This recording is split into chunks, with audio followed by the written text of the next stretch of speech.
medieval England, the early years of the reign of Edward I, a troubled land in those days. Her great feudal fortress castles, born in that uneasy time, stand now as stately monuments to how unyielding were the enmities that caused their building. More than 2 centuries had passed since the Norman conquest had brought the last infusion of what was one day to be English blood. Yet the bitterness between the Norman conqueror and the Saxon conquered lay still unhealed. It had separated the neighboring great houses of Bulair and Gurney by far more than the scant few miles that lay between them in those days that began with the death of Ralph, Earl of Lesford, and Lord of the House of Bulair.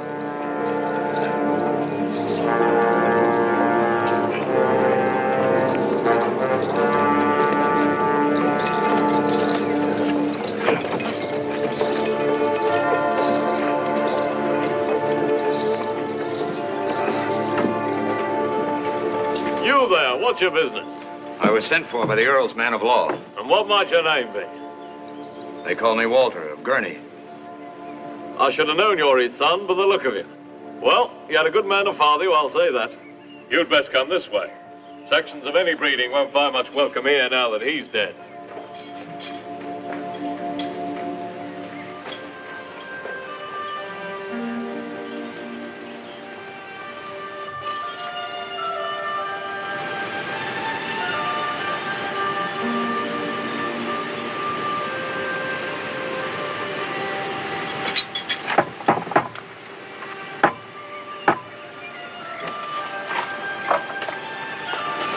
Here.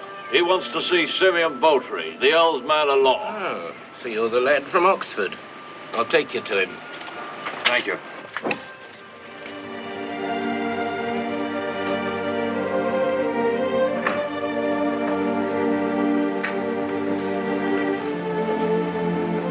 Walter, Simeon, I'm glad to see you. You've grown. Thickened out anyway. Did you find your grandfather well? Well, I didn't stop at home. I came straight here. I thought, well, I was afraid that he'd forbid my coming. My grandfather never stopped hating him.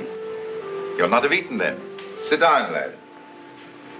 I keep bite and sup handy.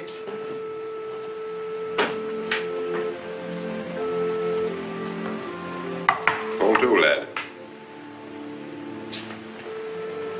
Tell me, young scholar, what have they taught you in this Oxford of yours? Oh, numbers, many things. I can read as well as you, Simeon Botry. And write, too? Yes, I know a little Latin and some Greek, too. And French, too, perhaps? No. I'll not learn that Norman tongue. Let them learn ours. 200 years since they came here, and their court still clatters with that foreign... Easy, lad, easy. You forget this is a Norman house now. Do you want to get us hanged? Simeon, tell me, why did you send for me? Reason enough. You're in the will. By name? I mean, he acknowledges me as his son? Yes, he says you're his son. I knew he would. But don't count on too much from it, lad. Tell me, you knew my father well. He loved my mother, didn't he? More than he loved that Norman woman he married. He loved me, too. I know he did. I remember once, when I was little, I admired a pair of boots he was wearing. They were black with gold leopards. He said that he'd get me a pair like them. He never did, of course, but I knew that he wanted to. If he could have done what he wanted, he would have made things different, wouldn't he? Your father, Walter, bore a stout lance in battle, and he was gentle enough of heart. There's truth in that. Yes, I think he loved your mother best, and that you were the son he wanted. But it may be, too, that he's done you more harm than good by mentioning you in the will. There's no love here for Saxons of any breeding now. They gave their allegiance to your father, and well that Norman wife of his knows it. He's already thrown a score of them into her dungeons, hostages against trouble. So I'll not have you come charging into this business with all your emotion. You can be present at the reading of the will, but only if you stand well back in the hall. If my lady sees you, She'll do you harm if she can.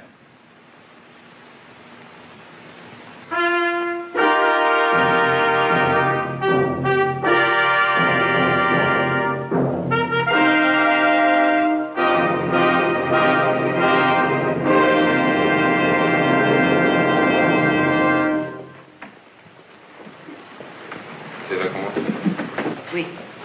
Begin. In the name of God, amen. This is the last will and testament of Ralph, Earl of Lesford and Lord of Bulair. First, he gives and bequeaths his soul unto the Lord God Almighty and to all saints, and his body to be buried in the chapel of his castle of Bulair. Item, he wills that all such manors, lands, and rents which are descended unto him by way of inheritance shall remain unto his heirs, namely, Eleanor his wife, and Edmund his lawful son. Item, he wishes to acknowledge a known truth, that he had another son, who for lack of his name is known as Walter of Gurnie, and for whom he had affection. To this said Walter of Gurnie, he bequeaths his black boots of Spanish leather with the golden leopards. Further, and of most importance, it was his wish to will this son's life into the service of our king, confident that he will make a fitting and honorable place for himself in such service. Item, he gives and bequeaths to the high altar of the chapel of Bulair the chalice. There's no more in that will that concerns that nameless lout. Let him take what was given him and leave. Why should I? Shall I crawl out on my hands and knees because some Norman tells me to? Watch your Saxon tongue. And I'll serve no Norman king either. I'm a Saxon. He had no right to hand me over to a Norman tyrant. This is treason. And may you hang for it, Walter of Gurnie. By your leave, my lady of Lesford.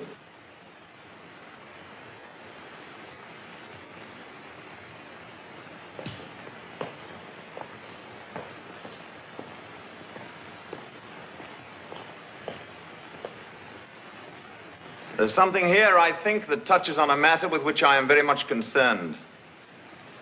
I should like to question this young man. You have no need to ask, Your Majesty.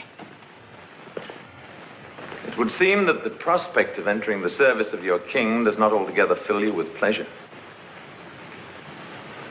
I'd like you to tell me freely why this feeling is so bitter. You may speak up, lad. As you see, I came this way while hunting. So let us say that for the moment I am not your king. So we talk as between two men. There'll be no penalty for the truth. You're a Norman. That's reason enough. But it's not. It's over 200 years since the conquest. Surely Saxons and Normans should have found a way to live together in that time. Your father did not feel as you do. He was a Saxon. He knew that if this bitterness was not healed, it would be the worse for England. This is a problem that must be dealt with one way or another. Tell me, when you refuse me your loyalty because I am a Norman, have you not considered that I have no choice in the same matter? That I must be king for Norman and Saxon alike, whether I like it or not? Do you Saxons not owe something besides hatred to the same cause? What do I owe the Normans? We lived at Gurney when the Normans were no better than wolves of the sea. And it was a better Gurney then, before they came to rob us. She's a Norman, and she robbed me of my name. She robbed my father of the chance he had to have a Saxon son. It was her doing that I never knew my father. He willed me into the service of a Norman, but he can't make me serve them.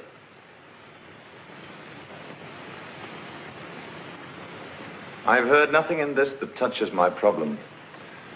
This seems to me to be a matter between a son and his father. I would not like the lad to be hanged merely because he has been hurt. It is our wish that he be let go free.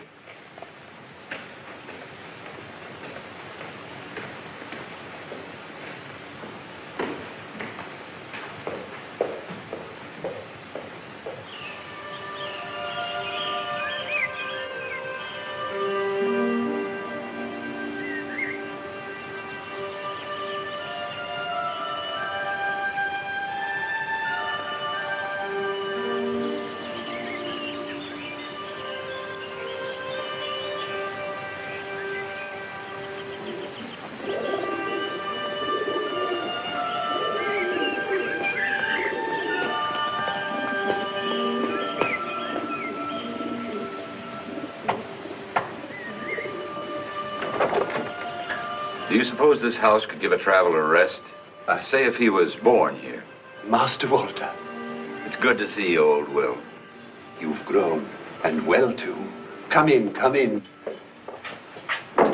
You're home again. I hoped you'd come by supper time. I laid a place for you. You knew I'd left Oxford then? Aye, we have a guest who came from Oxford about you, I think. Who's that? Bacon, Friar Roger Bacon. Oh, Friar Bacon. He was a teacher of mine. I'd like to see him. I'll tell him, Master Walter. Will. What did he say when he found I'd left school? My grandfather, I mean. You know him, Master Walter. He never says anything. He just looks. How is he? You saw that pile of iron in the moat? Yes, I did. I meant to ask. We have gone into trade. A belted knight of Gurnie in trade, dealing in armor as iron and swine. And just like he does everything else, not a word to anyone. One morning, the horses were gone, and the swine came, and then the iron. And when they wanted to know where he wanted it put, he told me to have them put it in front of the gate.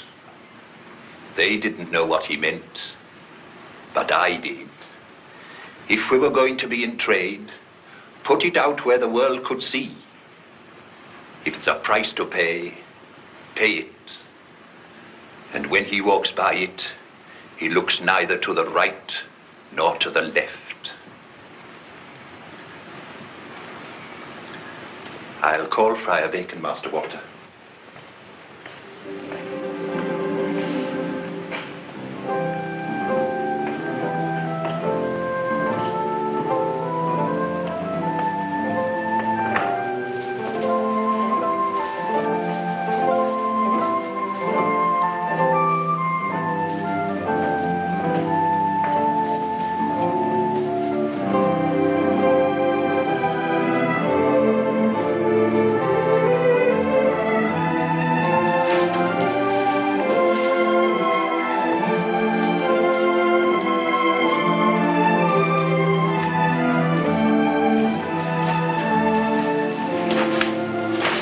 I trust this reception is not planned for me. Oh, Friar Bacon. I couldn't help doing that. When I was very little, that was my measure of growing up, when I could wield that sword. I could wish I'd given you so much of feeling about your books. Perhaps you would not have given them up so readily. Oh.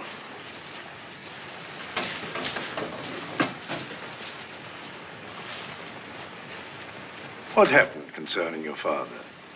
Was it all you hoped for? No. Will you return with me, then?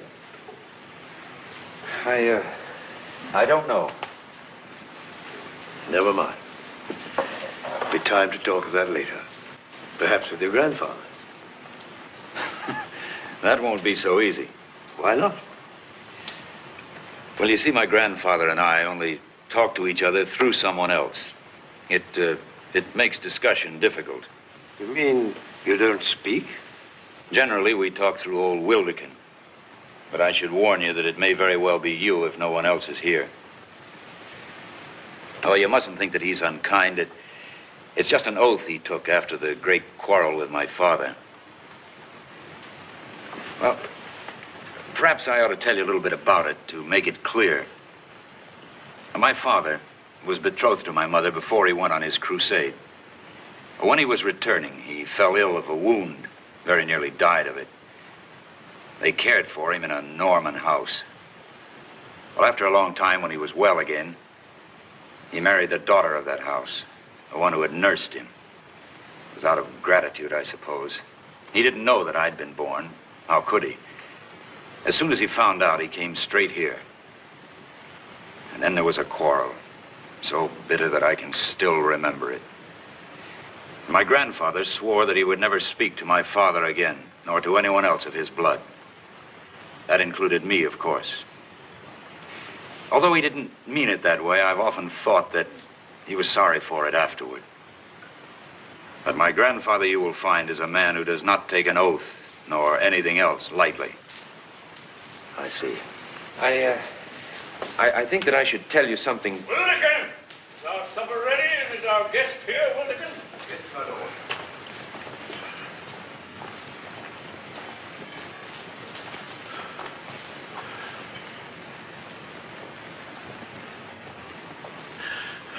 Wildekin, tell my grandson that I'm pleased to see him and to see that he's grown the shoulders of a man. My lord wishes me to tell you... Tell my grandfather Wildekin that I'm glad to see him, and that I hope the shoulders are broad enough to be of service to him soon. My lord, Master Walter... Well spoken, Wildekin, well spoken. Ah, and our guest. Welcome to our table, Friar Bacon. Thank you, my lord.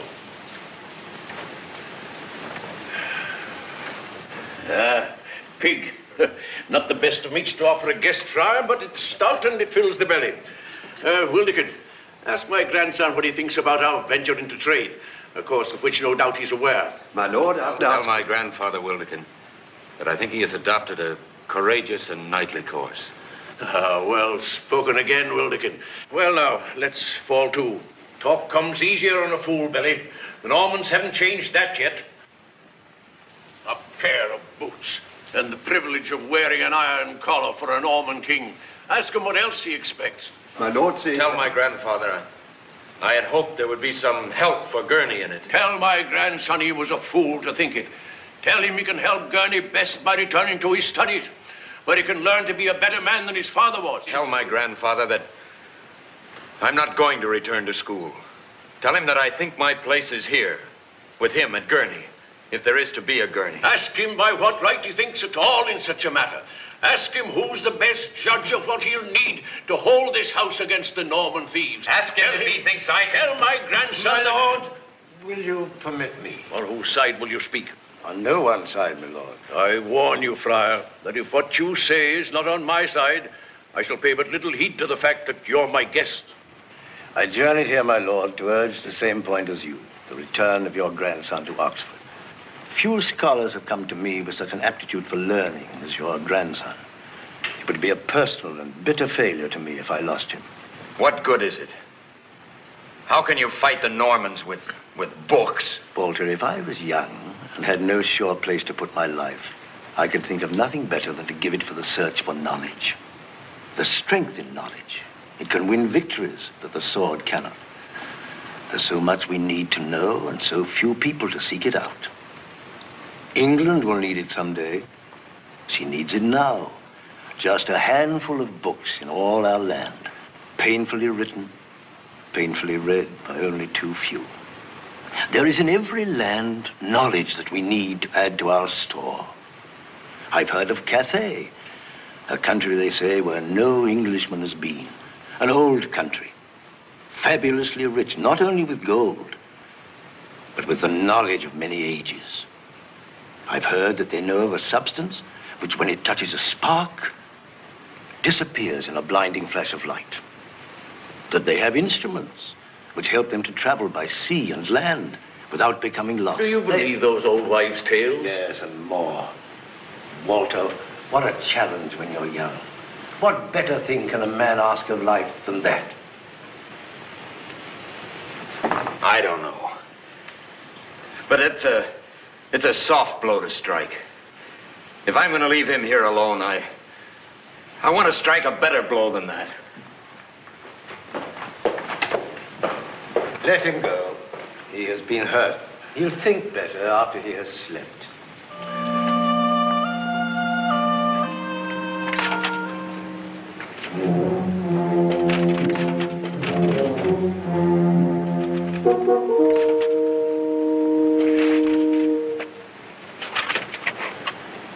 You!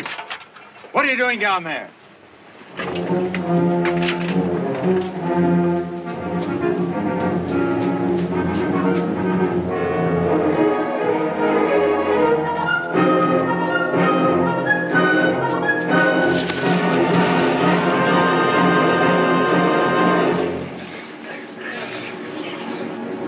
What do you want here? Who are you? It's the grandson of the old lord. He's nobility, then. I don't like it. Tris Griffin, you're no thief. What are you doing here? Go on, let him up. The Saxon. Tris, We've played too often on these walls. I know you, and you, Dick, and you're not thieves. What are you doing here? Well, it's bad enough. We had no trouble with Bulair Castle while your father was alive. But now the Norman woman has thrown a dozen Saxons in her dungeons as hostages. Yes, I saw them. Well, we're going to get them out. Out of Bulair? How? Well, don't think too little of the strength of this. She has a beautiful long arm. Oh, but not against stone walls, Tris. I told you he'd be on their side. Who said I was on Norman's side in anything? Who's your leader? Well, I am, in a manner of speaking. Well, we all are. Well, you might stand a chance if you could get inside the gate. What's your plan? Well, that's the hard part. The thinking. Well, maybe I can get you in. Look, this isn't your quarrel, Walter. Give me a few men and I may be able to get them in the Miller's Gate. I know the signal. If we can get the drawbridge down from the inside, then you might stand a chance. If we can't, you're still on the outside, safe to hunt me down if I've betrayed you. All right, you can go with us. Come on, get your weapons.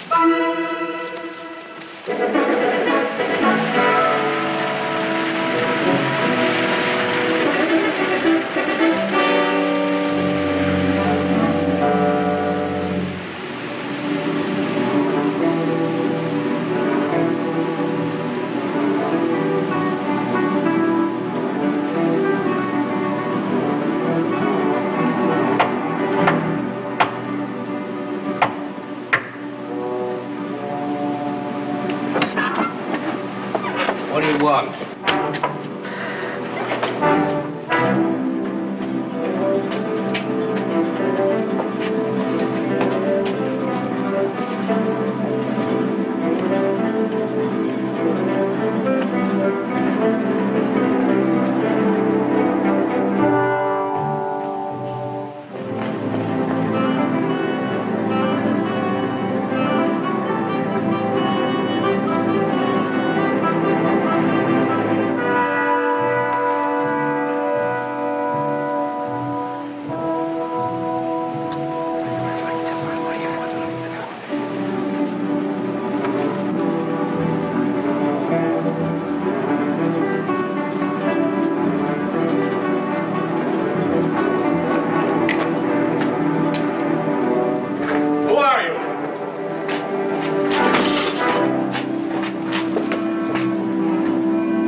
luck's too good. It's probably yours.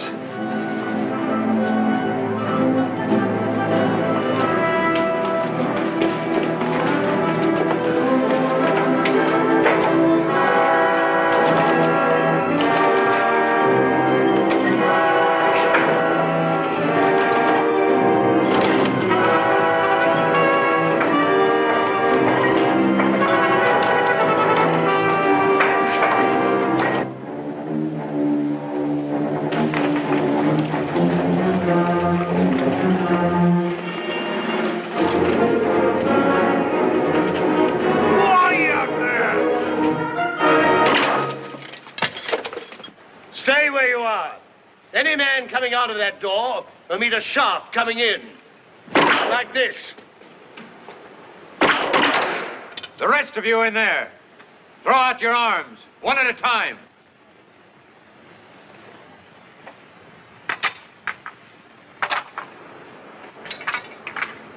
You down there, whoever you are, I must ask you to disperse. And if you have a grievance, to submit it in the proper fashion. We'll present it now. We'll give you 5 minutes to yield the prisoners. For every minute more, we'll hang a man of the household from the battlements. Wait then. Well, that's the end of your problem. His new Norman master has no belly for fighting. I'll go see about my problem now.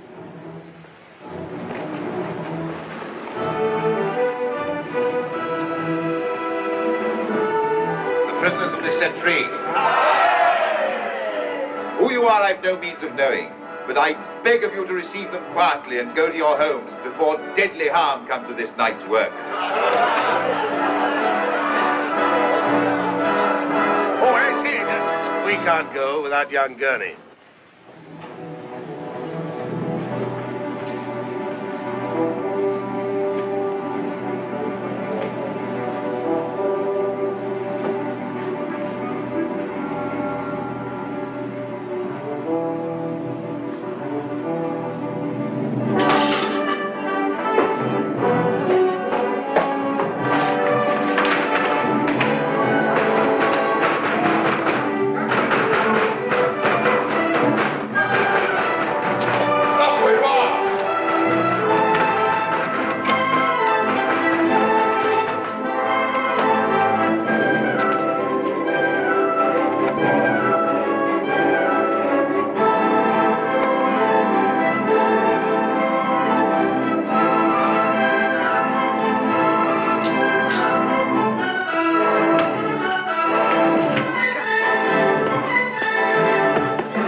this, Walter of Gurnie?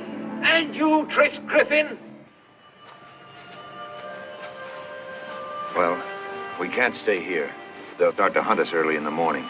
I know this forest better than they do. They'll hold your family to bring you out. There's nobody but Sarah. You're lucky. I have my grandfather to tell. And tonight...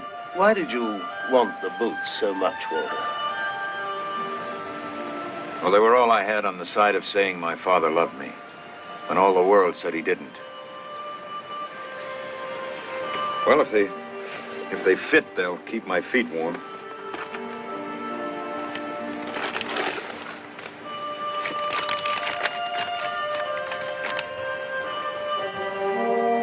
It's a letter, Tris, from my father. He did care. Listen. Written at Bulair by candlelight with the hand of Simeon Botry to help. To my son, Walter. I have left a legacy in gold for you with Joseph at the sign of the Mary Totter in London. I could not leave this openly because to do so might do you hurt. And in the matter of bidding you to the service of the king, it was done in the hope that in helping him to serve this torn England, you could earn for yourself the honorable name I could not give you.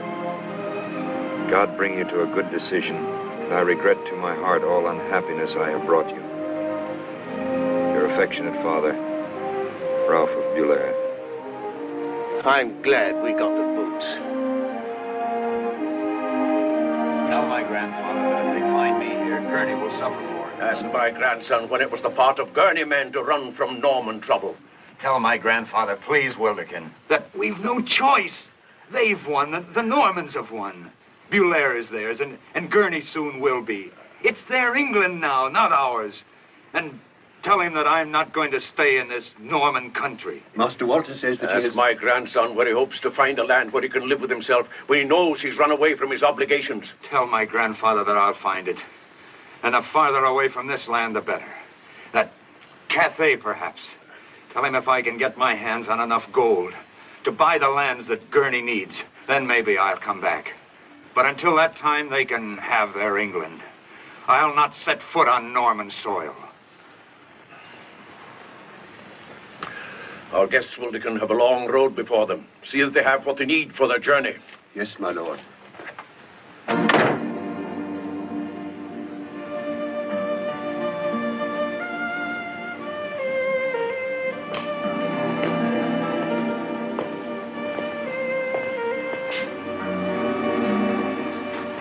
Come on, the sun will soon be up. Yes, the Bulair hounds will run with the first light. Master Walter, he said you were to have all the things you needed. And he said you were to have this standing cup. It has some value. It is the last. Tell him to keep it. Maybe I'll fill it with gold for him someday. Thank you, Wilderkin, for everything. Good luck, Master Walter.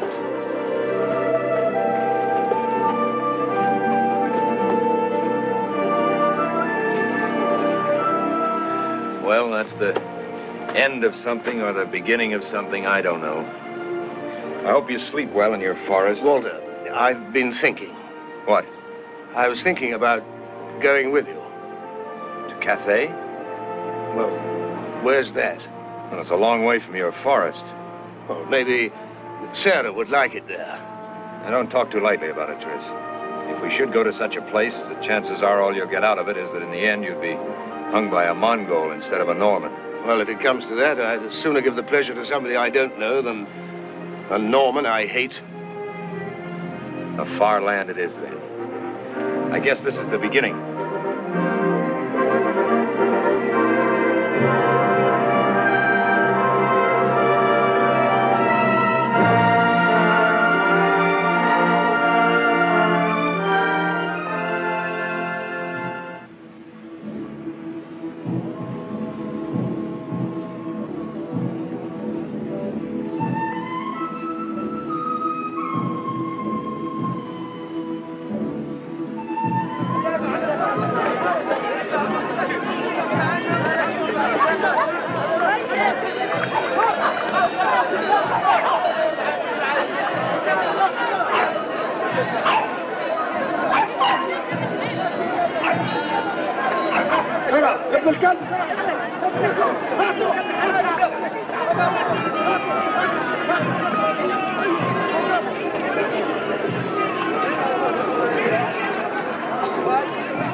Oh, that's the best, so far.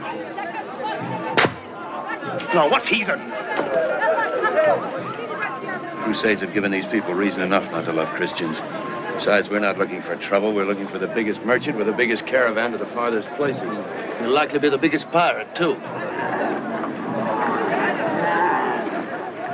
Good day. Raida. Are you the master of this house?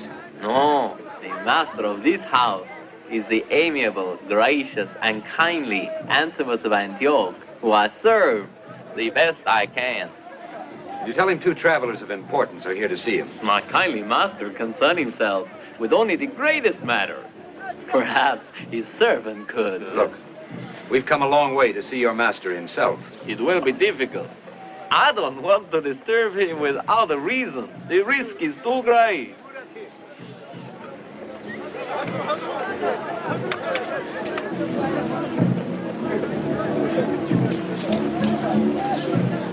I suppose the risk seems less now, I will see my kindly master.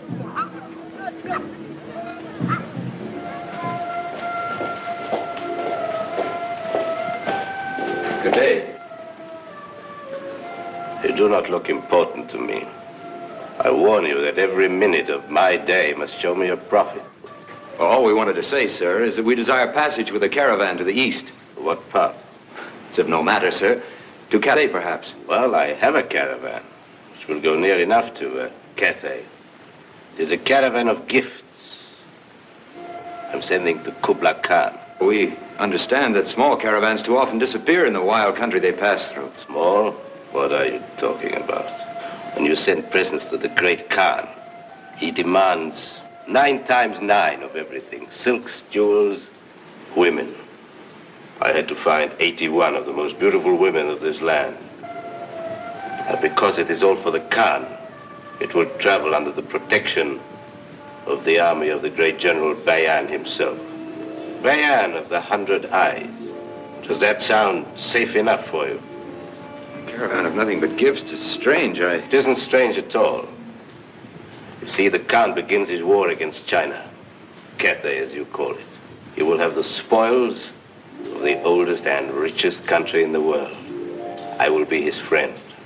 I will help him to dispose of the wealth of ages. I will be the richest merchant in the world. Well, young travelers, are you prepared to pay well to travel in such company? We thought we might put ourselves to hire as guards for such a caravan. Christian guards would invite a tag. Is that the best you can offer? You've wasted my time. I've warned you. Search them. If there is nothing of value, cut off their hair to make a pillow for my feet. I will have something for my trouble. I have already made such a search. There was only this of value. I kept it for just such a moment. It's not much profit, but it is enough to save my honor. Throw them out. Oh, yes, sir. This way.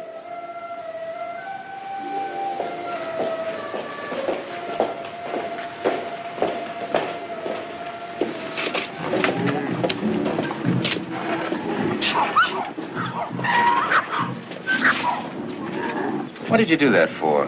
Why did you lie to him?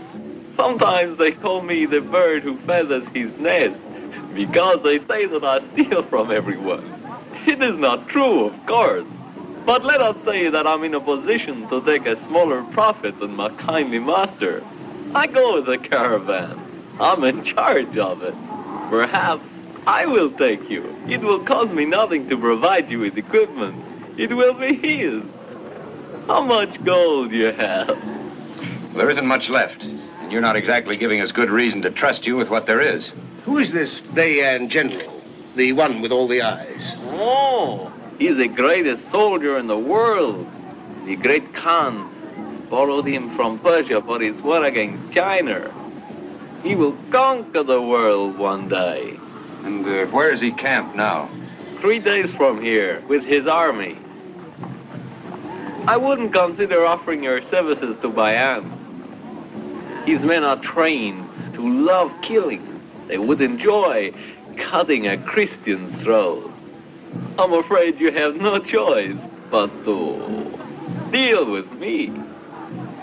How much gold have you?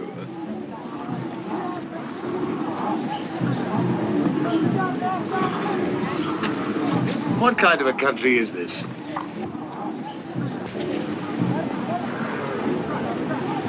Good. How soon can we get started? 2 dawns from now. You're lucky you found me.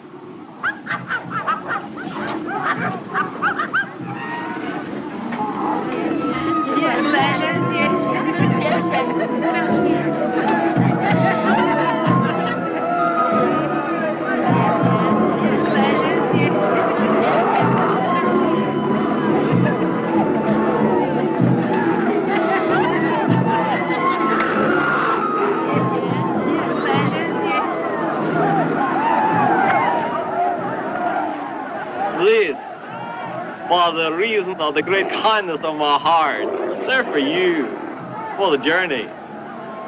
This one they call her the Stinger because she makes horrible noise all the time. The other will bite you whenever she cannot kick you. You'll have to find a place to sleep in your tent where it doesn't leak.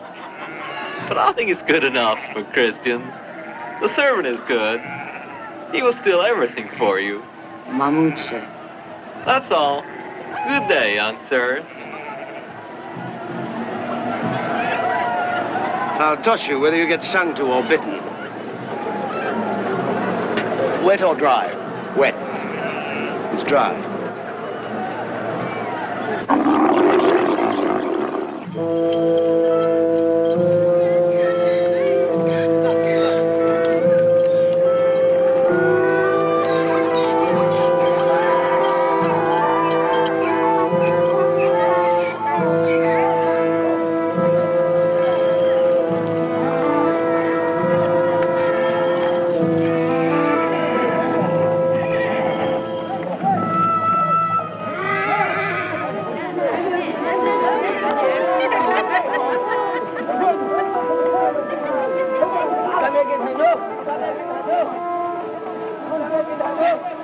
Mahmoud, I don't know why they didn't build me to fit a camel better.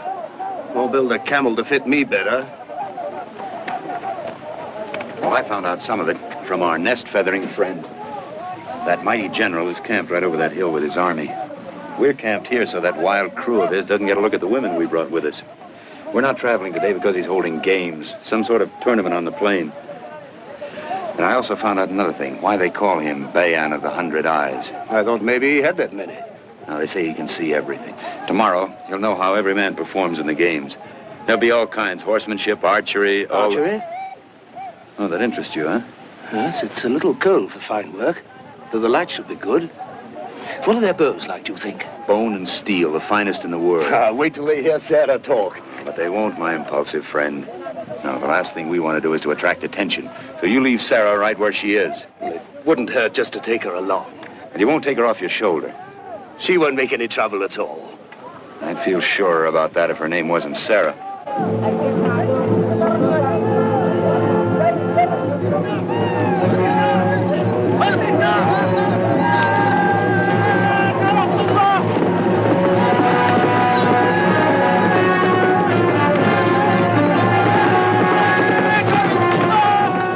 That's an English banner.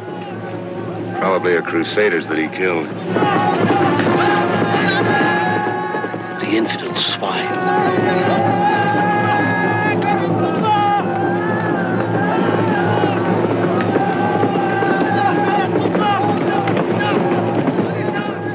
What's that about? He's the camel driver who came too close to the woman's tent yesterday.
Child's play. Child's play. At that range, I could toss an arrow in the mark. Somebody ought to show him what an English bow can do. Chris!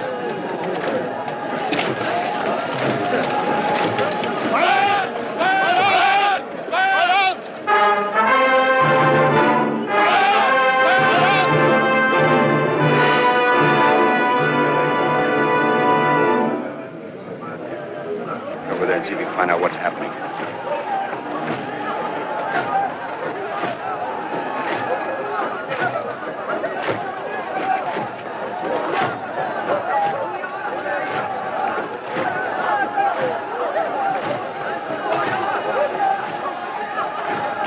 He says that Master's to compete, but if he does not make good, the bow's to be broken over his head. It means that if Master fails, they are to beat out his brains. Who is he? That Master is Bayan of the 100 Eyes. Does he know what will happen to him if he fails? I do not think so. I guess you're right. Look at him.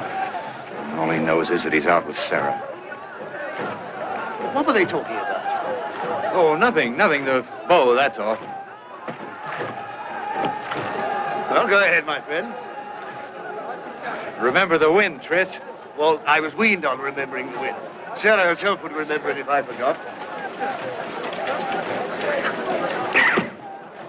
Good enough.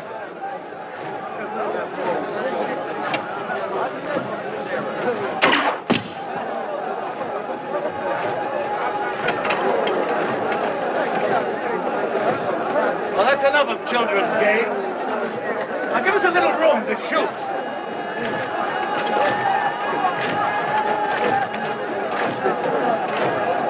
Tris, if we're going to show them something, let's show them something good.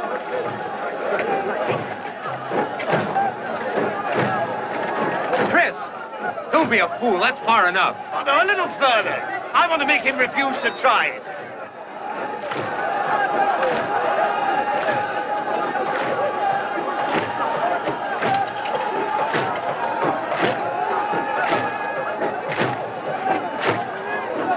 Now, my heathen friend, would you like to try first?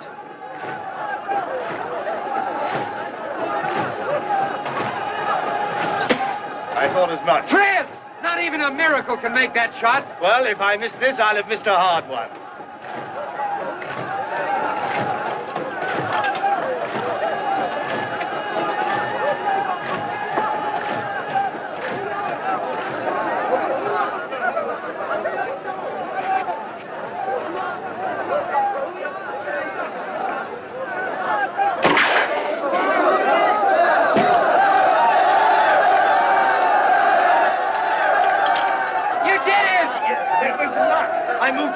I don't know why. I think it was Sarah trying to show off. Well, if you'd have missed, we'd be very dead by now. What? Yes. His orders. Bayan himself. Well, why didn't you tell me? No, I'm glad you didn't. Sarah. What I think? Bayan wishes to see you, Master. No? At once. Be very careful what you say. You let me do the talking. This may be the chance we've been waiting for.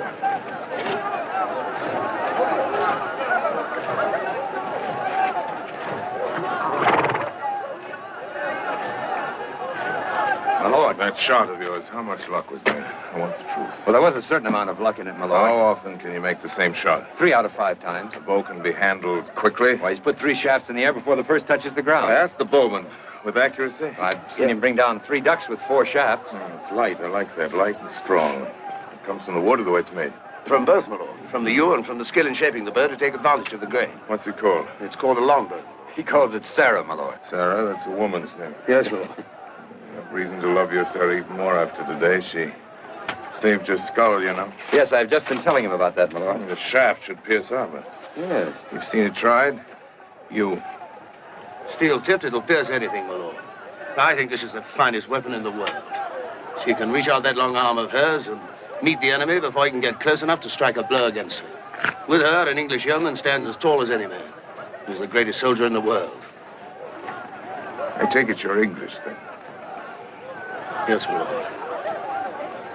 I've seen you English hacking away at the Saracens in your crusades, each man his own fortress and his great armor, so weighed down he can't move. It's very stupid, but this is not so stupid. We'll talk about it. You play chess? No. Oh, I do, my lord.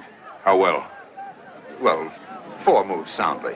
4 sound moves is more than any man in this army can do. We'll play in my tent tonight. With pleasure, my lord. How do we find your tent? Scholar, if any man in my army can't tell you where my tent is, our poetic young bowman can use him as a target.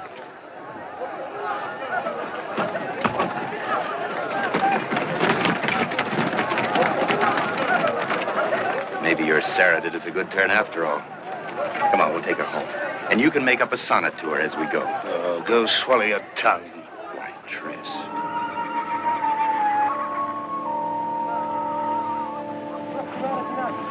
Over there. Let me see that bow of yours. You'll find the game's ready. I always make the first move.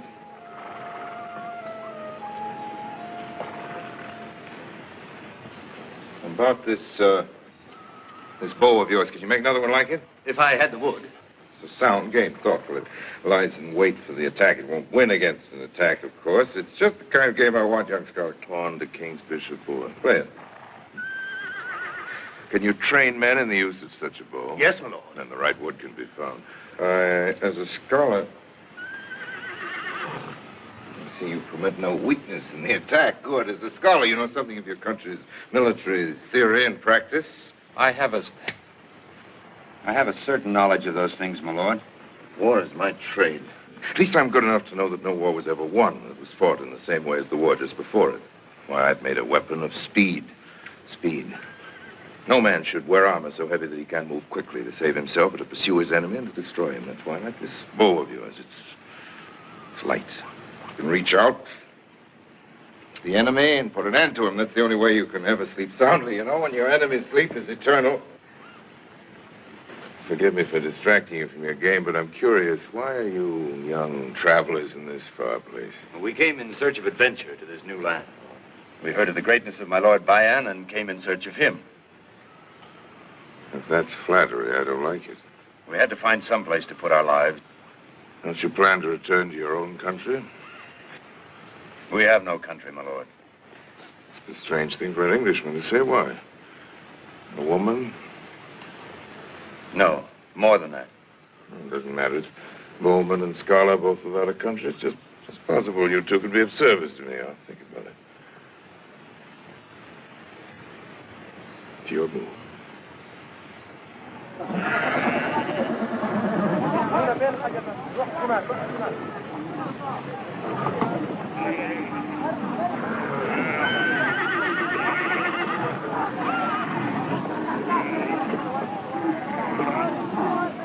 Saida. Oh, it's you. What do you want? It is bad, very bad. What is? This old tent, these old blankets, one little servant, steal food, cook. It's too much. You need second, boy. How do we get him? By the great kindness of your heart? Maybe I get him for you. Maybe some dislike Christians. I do not. All right, out with it. What are you trying to say? Never talk important matters where you cannot see who listens.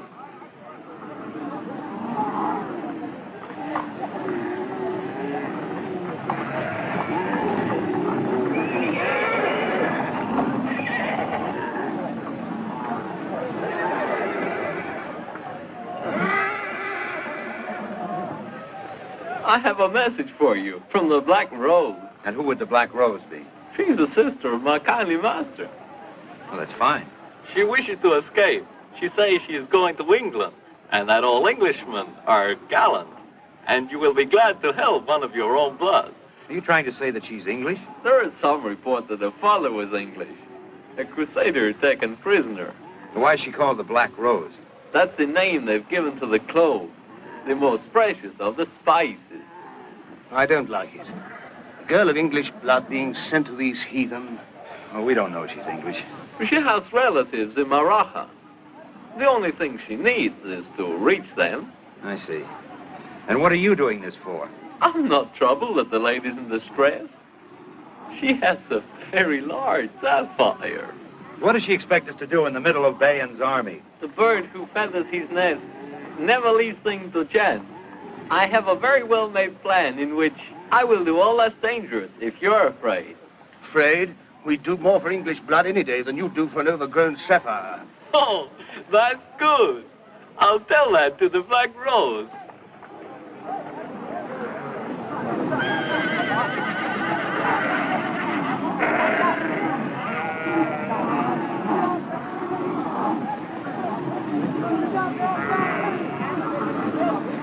Master, the strange one's here again.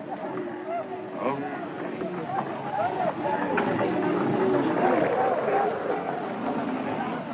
This is your second boy. His name is Muhammad. Well, you can take him back. Go on, get out of here. Very strange. Last night, the camels ran through the tents of the women. They have to take a time for the search. The Black Rose is missing.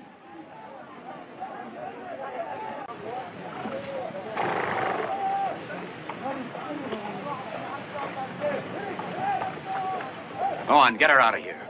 They'll find her when they search, and then they'll drag us over the hill like they did that camel Please, driver the Master. other day. Go on, Mahmoud, go on. Back to your work. Yes, Master. I'm no fool. Yesterday, I bought a slave boy for the Englishman. That boy disappeared, and everybody thinks this is the boy. And I did something else. One of the camels that ran away was saddled. When they find that camel, they will believe the Black Rose tried to escape on it and was hurt. It's very simple. Well, get her out of here. Perhaps I will call out that I found her here now. No one would believe your story. Perhaps you would like being staked out for vultures. Well, I found the camels. And we have a new second boy, too. He's all yours, Tris. He has beautiful big eyes. It's very simple, young sirs. She will do whatever you tell her to do. You understand that? You know what'll happen to all of us unless you do exactly as you're told? Oh, yes, most kind grandeur. No. Oh, where did... Never mind. Mahmoud! I wish to say that I'm Yes, very yes, I know all faithful. about that. Mahmoud, this new second boy will stay here to help you, but you'll still be first boy, you understand? Master, we don't need second boy. This boy no good. I can do everything. You'll do as you're told. Now, get him out of here. Get him some breakfast and put him to work. Yes, Master. Second boy will eat when I'm through. Now go. No, it's not going to work. What are we going to do now? I guess the only thing to do is just to sit here and wait for the axe to fall.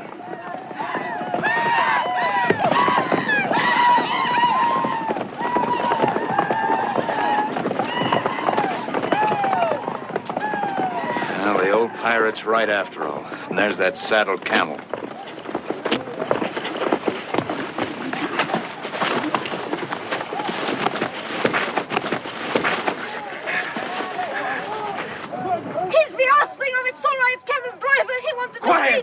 Get her into the tent. You know who she is? Mahmoud has struck a great lady. Mahmoud should be whipped. Never mind about that. You know that we'll all be killed if anybody finds out that she's here? I'll tell no one. Mahmoud would die first. All right, I want you to get into that tent and pretend as though nothing had happened. Can we trust him? We'll either trust him or slit his throat. I am glad he knows. Why? Because now there is no more need of pretending. And I can be in the tent with you the way that it was meant to be. Now, look, Muhammad. I suppose he told you that I am English and that I am to go to England. Yes, we know that. There is so much I must know about England if I am to go to live there. Do you think they would like me? What is it like there? Are all the people as beautiful as you are? Ask him. He's the beautiful one. Oh, no. I think you're much more beautiful than he is. You look just as I always known. Muhammad, there's no time for talking. This is very serious for all of us. Now, I want you to put that turban back on, button yourself up, and get ready to play second boy again. You understand? Yes, I don't want to talk about it. Just do as I say, and quickly, too. Yes, most kind, but... All right, then do it.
anyone look less like young gallants going off on a great adventure.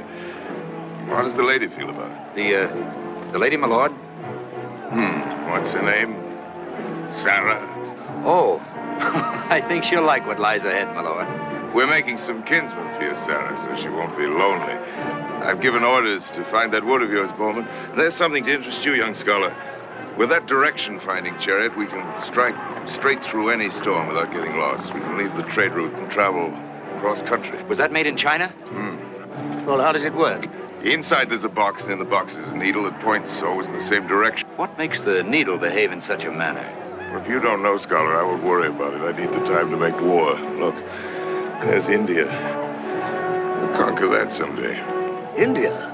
We're done with China. We'll have to conquer something. Let our scholar's mind inquire into a plan for India. But China first.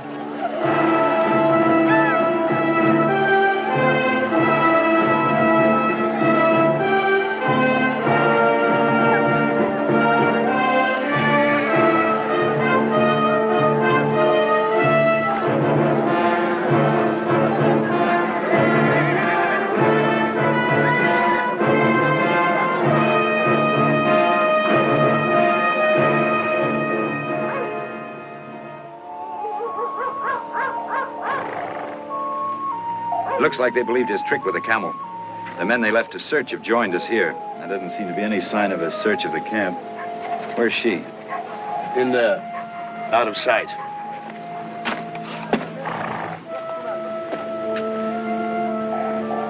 What are you doing? I'm taking this ugly stain Well, off put it my right face. back on again. No, it's very ugly. And I mustn't be ugly when I eat here in the tent with you. Mohammed? Miriam. There. Where did you get that? I needed it. And I got some clothes to wear when I eat here. Mahmoud! Yes, master. Mahmoud, did you steal these things? Mahmoud see, Mahmoud take. Well, suppose they search this camp. There's to be no more stealing. All the women steal from each other. There's to be no more stealing. But if great lady wishes... You do as I say, no matter what great lady wishes. Now, Miriam, I want you to put that stain back on your face. No. What do you mean, no? I mean no. There is no danger. If they were going to search the camp, they would have done this by now. And no one will come near our tent because we are Christians. Everything is happening the way it said in the miracle. Only I must take the stain off my face so the rest of the miracle can happen. Miracle? What miracle? I've been very ashamed because I almost stopped believing in it when I found out I was going to be sent to the Khan. But when I saw you, I knew it must have been working all the time. Miriam, I've never been part of a miracle before, so I don't know much about it. But what makes you think that a miracle is telling you to take that stain off your face? I've known about it ever since I was a little girl. My father told me.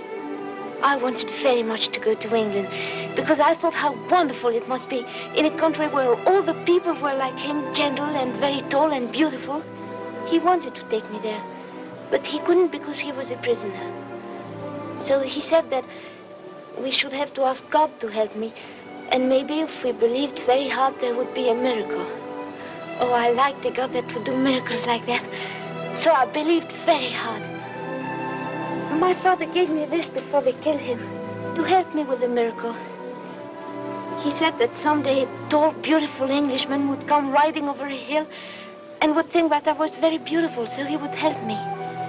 So when I saw you, I knew God sent you to be part of the miracle. Only how are you to see that I am beautiful if I've got that ugly stain on the face? That's very nice, Miriam, and I wish it was a miracle because that's just what we need.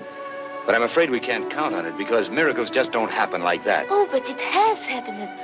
Tall young Englishmen do not ride across this country, but you were here, just when the miracle needed you. So I know the rest of it will happen just the way my father said the miracle. Well, miracle or no miracle, I'm not going to get us hanged. Now, unless you do as I say, I'm going to send you back to the women's tent. No. We'll do just as the miracle said. Or I will tell them I'm here. All they will do to me is send me back with the other women. But they won't be so kind with you, I think. Now I think you will look to see if you think I am beautiful. All right, you're beautiful.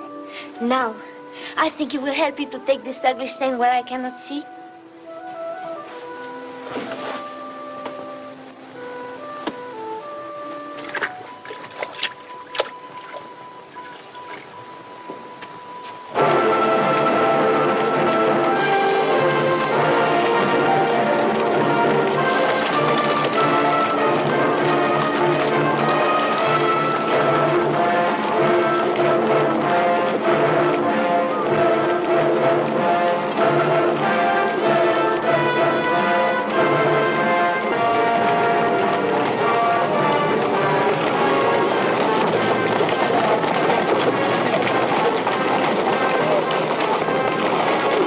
Don't tell me you've never seen men hanged before. What did they do, my lord? See that pass there? We ride through there today. We could fight our way through, but we haven't time, so this is a warning. If there's trouble, I've priced as many of these fellas as prisoners. I'll hang them too. I see. You see, but you don't like it, do you? Forget your English gallantry in war. I suppose different people believe in different things, my lord. Well, not such foolish things, Englishmen. No, what I can't touch doesn't exist. You conquer, somebody conquers you. That's all there is to it. I thank you for reminding me, my lord. I like you, Scholar. I like the way you speak your mind. I must reward you.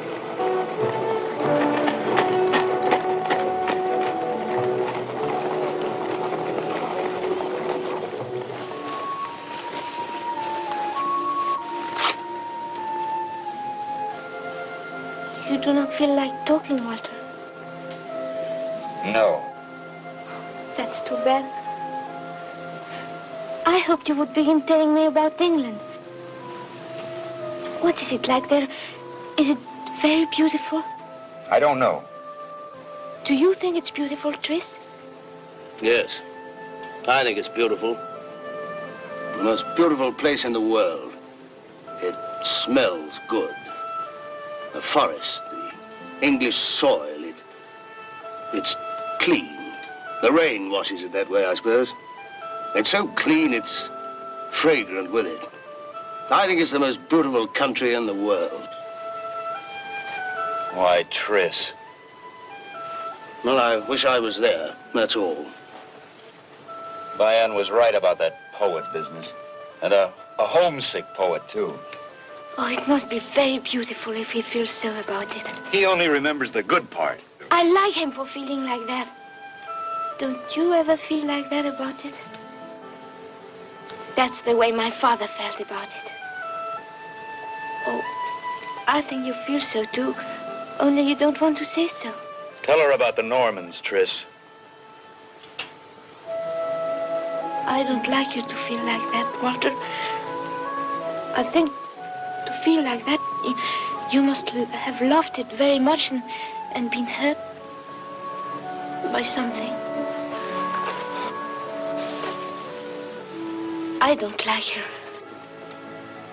Who? Girl in England you love that hurt you. There wasn't any girl. Oh, you'll be glad. You'll be glad to go back in England, won't you, Walter? That's one thing I won't have to worry about. I won't be going back. But where will you go then? You better ask Bayan General about that. I'll be with him, with the victor, if our luck holds out. What's the matter, Mohammed?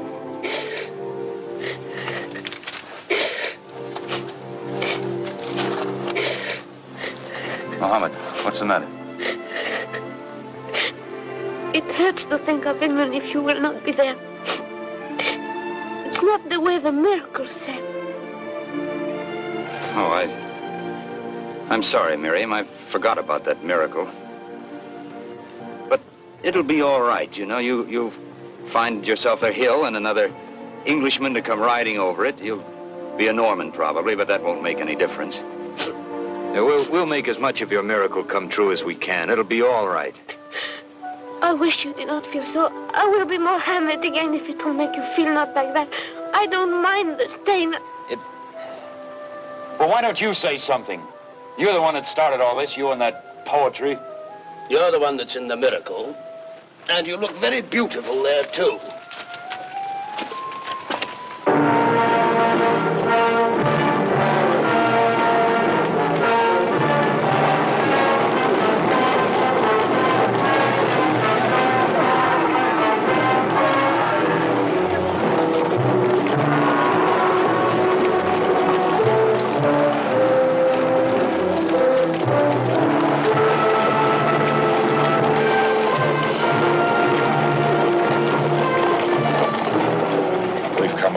To see that, scholar.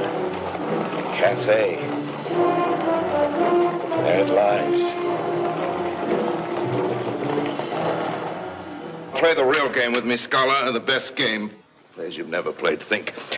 I have a new plan for war. Find a flaw in it if you can. It's a plan for China. Many men have tried to conquer China, but she swallowed them all. Strike a blow into a great soft pillow. The pillow gives with the blow, and the force is spent. You can't conquer geography. Occupy a country, and what happens? Your soldiers become jailers, and you're that much weaker. What do? Think, scholar? We don't occupy at all. We strike and strike on and destroy. Strike at the very heart of China, at Kinsai. Destroy the government. Destroy the will to resist. Yes, suppose they get behind you, my lord. Let them. It's for that I've made a new weapon of speed. But, my lord, your lines of supply. We won't use any. We live off the country. Think deep, scholar. There's supposed to be a weakness in every plan. Find this one. My lord has spoken often about winning battles and losing wars. Even if you win, each battle will weaken you. We'll only fight one battle here when the Khan's army arrives, then we'll wait for the news of our victory to spread. If we lose, well, we'll be very little men, as history's written. But, scholar, if we gain China, gain its strength and wisdom, they have an iron tube there that shoots fire. It's just a toy now, but someday it may help us to crumble the walls of Rome. Rome? Rome is a long way, my lord. So is England. Not too long. How'd you like to visit your island again, Englishman? This time as a conqueror. Do what you like with those that conquer you. Think deep, scholar. We may win the greatest game in the world.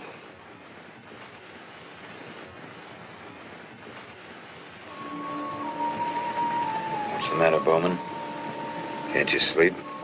I was thinking of... You think he can do it? I don't know. I think maybe he can. I was thinking the way he talked. Maybe we were fighting on the wrong side. Tris. Yeah? Do you want to turn back? Well, what do you want to do? Well, I'll tell you one thing. I'm sick of lost causes. If he conquers the world, at least we'll be on the winning side for a change. What's wrong with going back with him? It's the only way you'll ever see that England of yours that smells so good to you. Yes, I know. You better get some sleep, Bowman.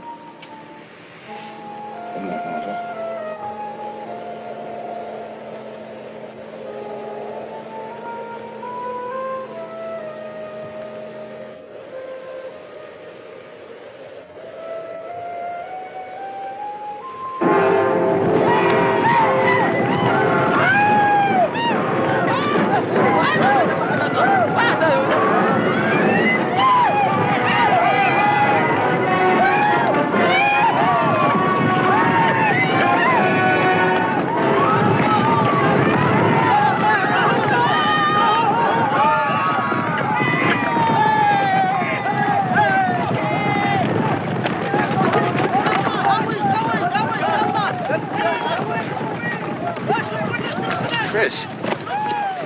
Got yourself hurt, have you?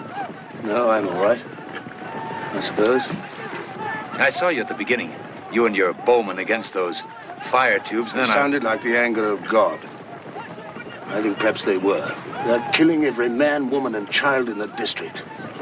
Like harvesters going through a field of grain. They pull their heads forward by the hair for the axe. Not one left alive. Like harvesters cutting wheat. What's the matter, Englishman?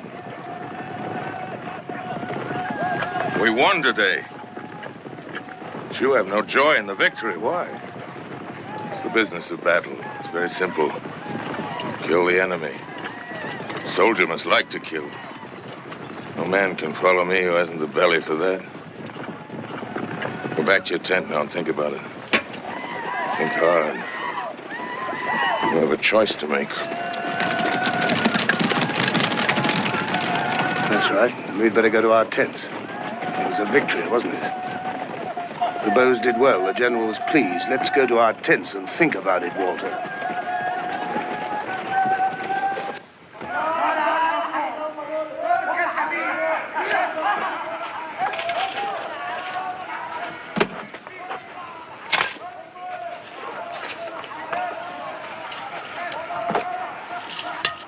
I was afraid for you. I was very afraid for both of you. Nothing could happen to us. It isn't the way it went in the miracle, don't you remember? I know, but... Isn't that so, Tris? Yes, that's so. I will be glad when... That's right, Miriam. You mustn't forget the miracle. A tall young Englishman came riding over a hill, didn't he? A knight. A knight in shining armor. You should have seen him today, Miriam. He looked almost like a knight. An English knight. Sword and shining armor. You'd have been proud of him. He looked more beautiful than ever. Except those knightly vows, you didn't think to say those over, did you, Walter? What's the matter with you? Your father would have been proud of you. Your grandfather, too. He was a credit to them, the way you looked, anyway. Why didn't you ever wear your father's boots? You look well in them. Where are they? I'll get them for you, and you can put them on. There was a letter, too. You better read it again. What did it say? Something about honor? Tris, keep your hands up. Tris!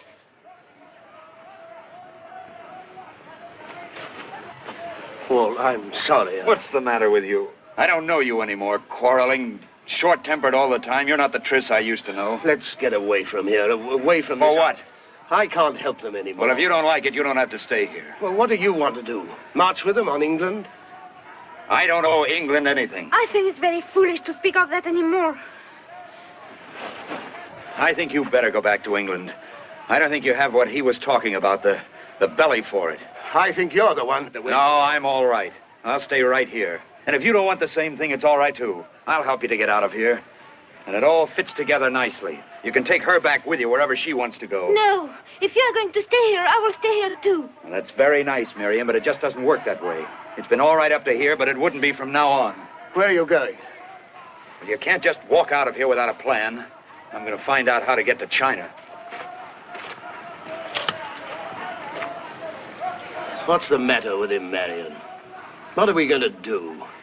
I don't know. But he doesn't mean everything he says.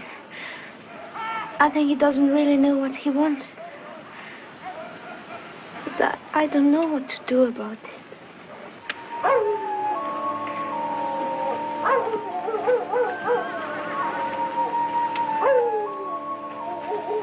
Well, you're leaving just in time. I found out that much. We move again tomorrow. Bayan's army turns south into China, and the caravan of gifts goes north to the Khan. That means that from now on, we camp right in the middle of the army, and you'd never have a chance to get away. You better try it tonight.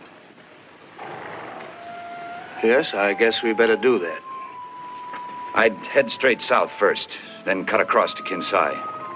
From there, the river runs to the sea, and you might stand a chance of getting back that way. Yes, we'd better do that, too. Where's Miriam? In there.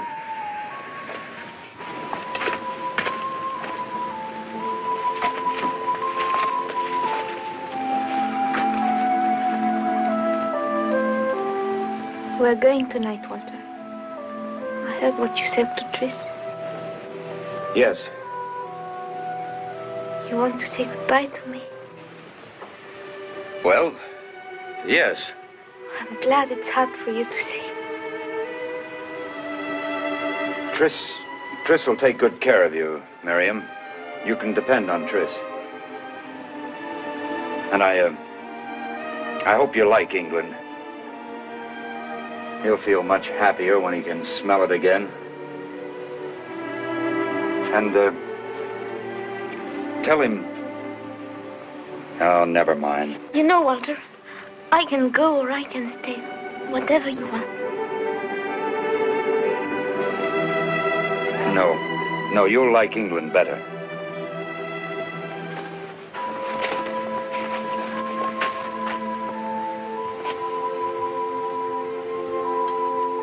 I'll be up with a column, so they won't get suspicious for some time.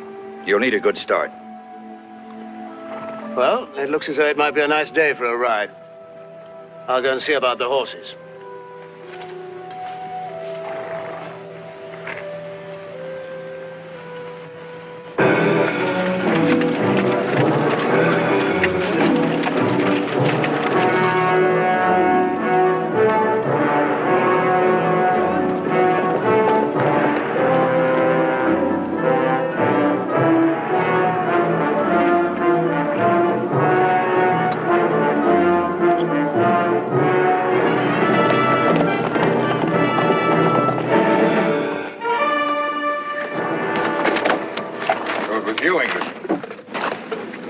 Curiosity as a scholar? Or did you know you were steering us off our course? I knew, my lord. Why? You realize the penalty of such a thing? Why take such a risk to do me an ill turn? Why do me an ill turn at all? Move the column south and east for as far as we've gone off the trail. When we camp tonight, bring him to my tent.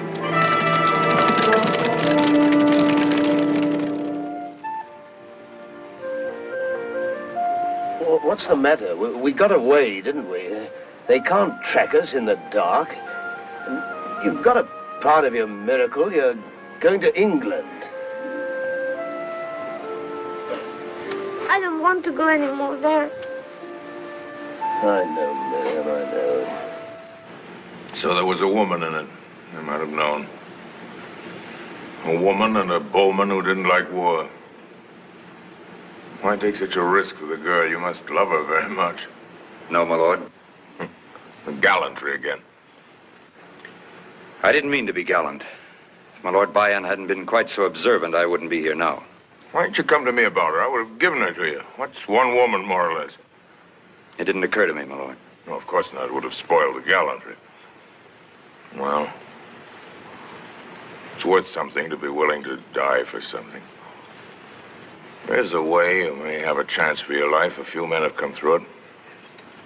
I'll send you the rope walk in the morning. Good night, Scholar. Good night, my lord.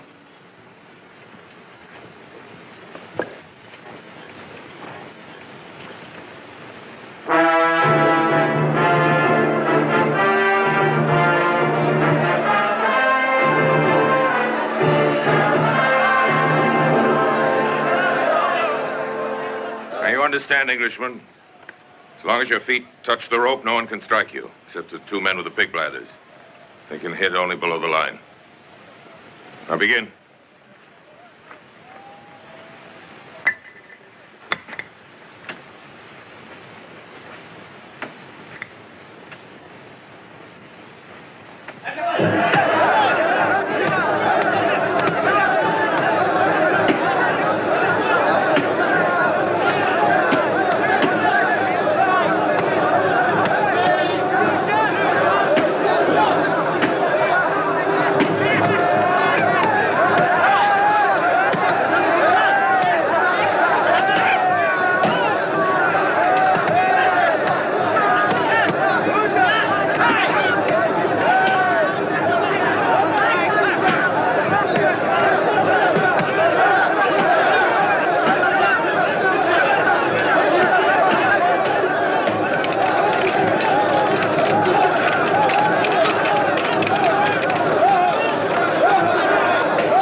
You're very tough.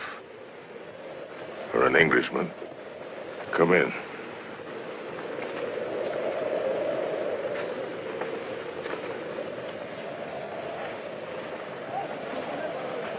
Well, my lord, am I a prisoner or what? You paid for what you did. Your back should tell you that. But I'd like to be doing something, my lord. You miss the bowman, don't you? Well, I have a mission of some importance for you. When you're ready for it. I'll take it now, my lord. Hear it first, Scully. You saw our Chinese visitors. They brought this tribute to avoid battle. Won't be so easy near Kinsai, but our war's been going well. We've only had to fight once since you've been sick. We've taken 4 cities. Perhaps I should remain in bed. Now Kinsai. There are those in the government who want peace, but they haven't much influence with the old empress. But Scholar, suppose I sent you to Kinsai as a traveler of rank, a student from another land, and you told what you've seen of our strength. Yes, but will the empress hear me? Find the heads of the peace party. They'll see that you're heard. You can refuse to go if you want to. The risk is great enough. No, I'll go, my lord. Settled then. Scholar, maybe I'm a little sorry I thought of this journey for you. Be sure of this, if they kill you, I'll kill 10 of them for every hair on your head. I have a strange feeling I may not see you again.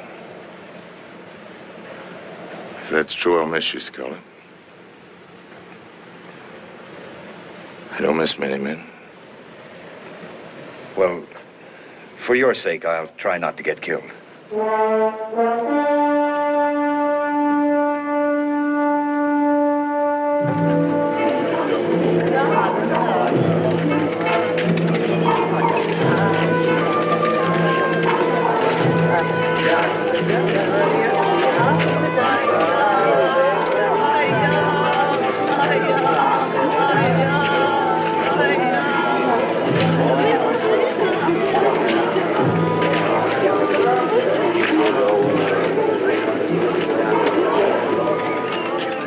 You will come with me. What is it? We have been waiting for you.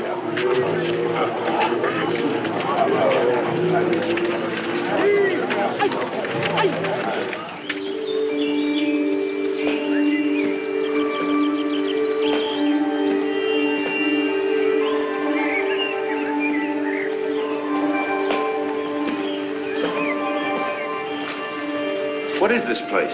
It is the palace of her unlimited magnificence, her kindly splendor, the Dowager Empress of China. Well, what am I doing here? I do not know entirely. You will wait.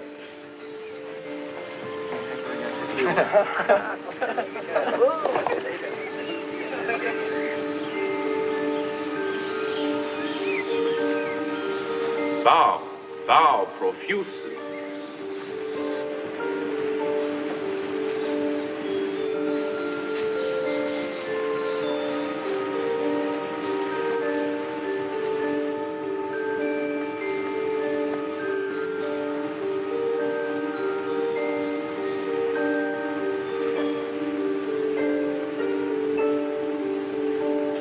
Now, are there 2 of them, or are they not? Are their skins fair, or have you no eyes? Is there such a prophecy, or is there not? Is it your duty to know such things, or is it not? Do not argue with me more in this matter.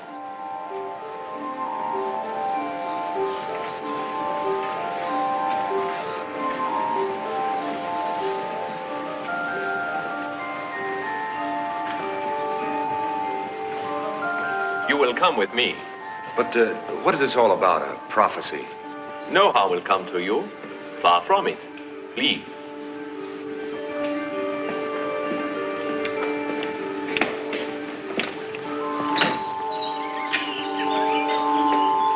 This is your house.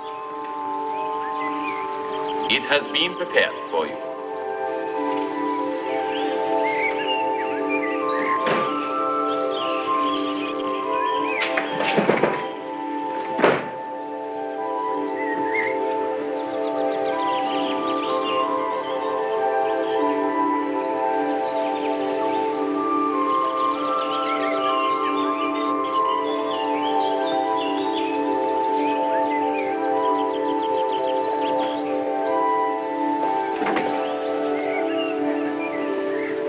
Tris!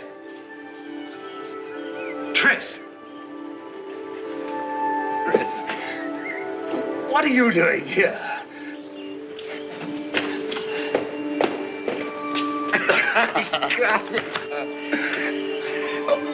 Where's Marion? Well, she must be a captive here somewhere. I just left her to find out about a boat. But how did you get here? Well, I didn't even get to the river. Some people laid hold of me before I got started. Well, don't you know where we are? We're somewhere in the palace. Because I was just talking to the emperor. Oh, wait a minute. Maybe we'll find out now.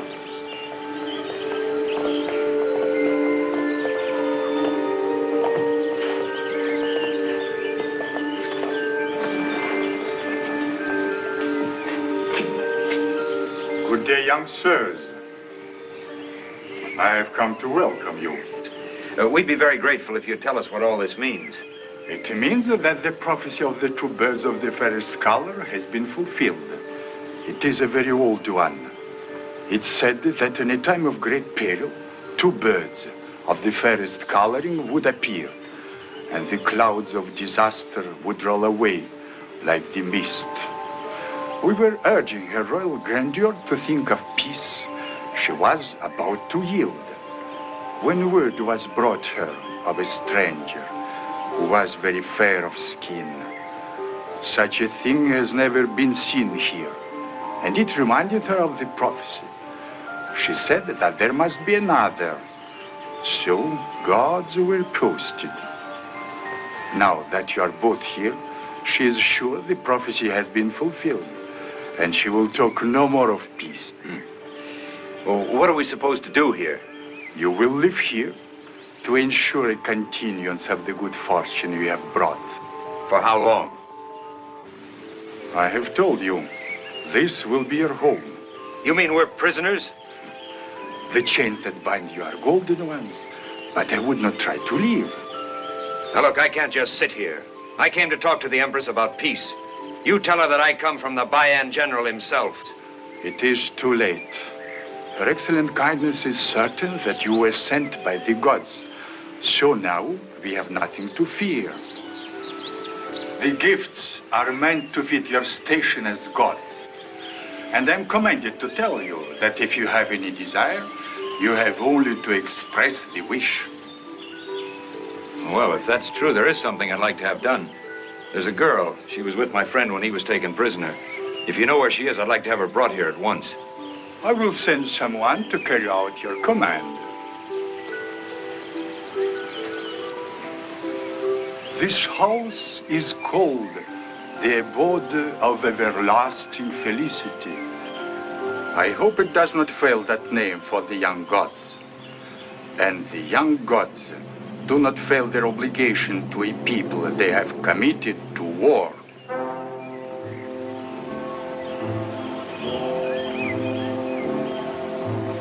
I think he'd like that one better.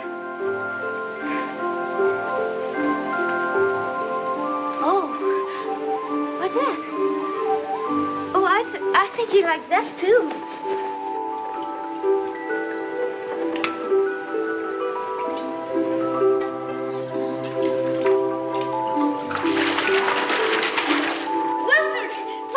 Not now, Miriam. Go away. But I have to show you. What? Oh, look, it's beautiful. They're made of silk to go on legs. I'll see them later. All right, Walter, but it's wonderful. Well, I don't see what you're so particular about. It took me a half an hour to convince 4 girls they weren't going to bathe me.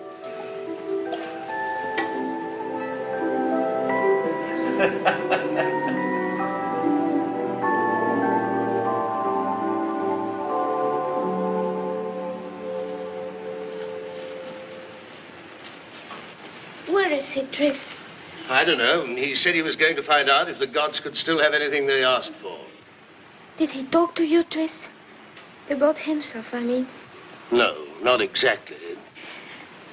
But I think he's sorry he was angry with you. And so he ran away from Rebellion General to be with them. No. Well, you shouldn't say such things. He's here.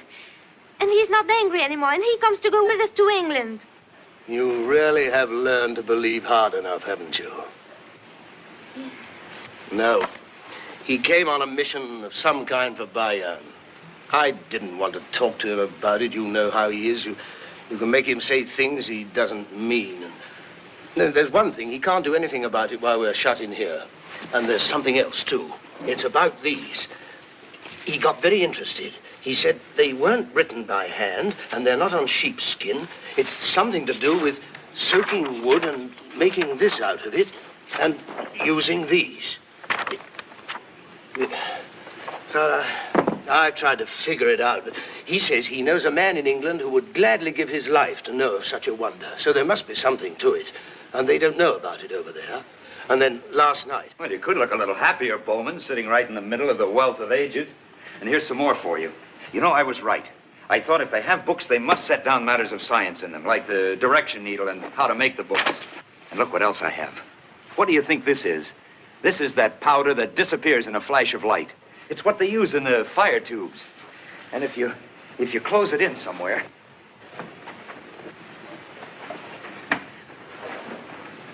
Now look.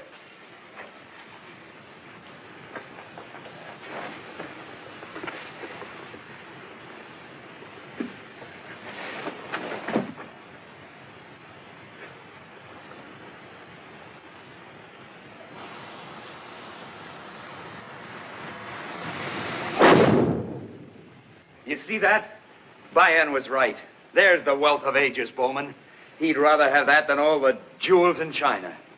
Do you know what you just heard? They don't know it yet, but you just heard the walls of Rome begin to crumble.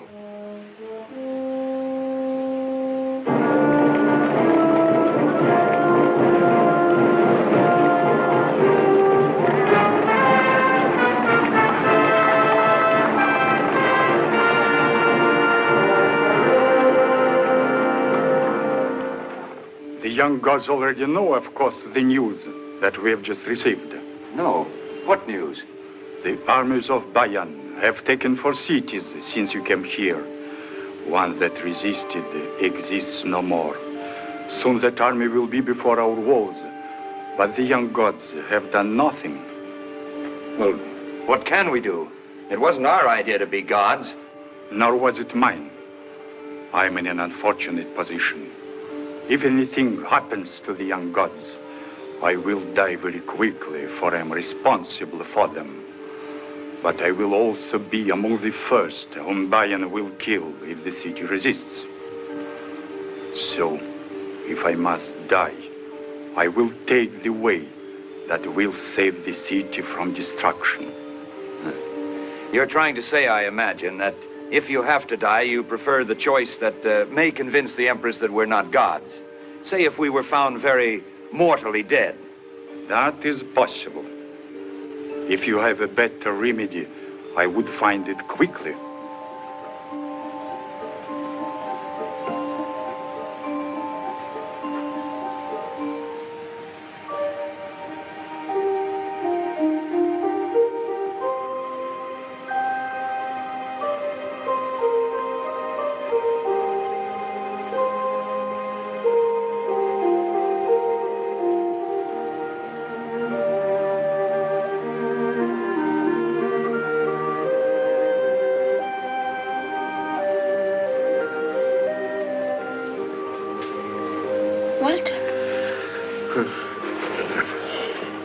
What's the matter? I couldn't sleep, Walter. I want to talk. Please wake up. Oh, can't it wait until morning?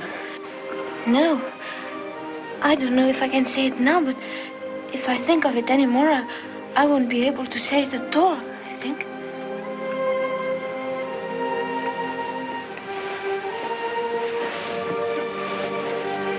All right. What is it?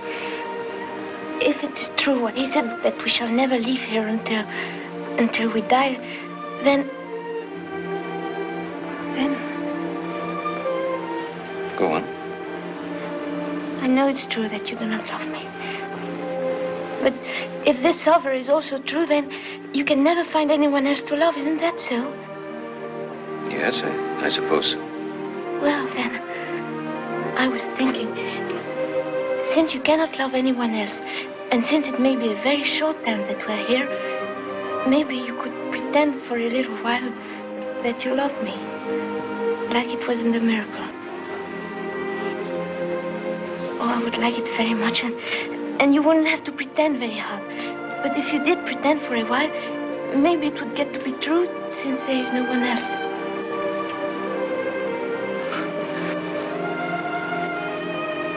You're strange. The house is called the House of Everlasting Felicity. And I would rather be with you even for a little while, and even if you only pretended, than to have all the rest of my miracle, or anything.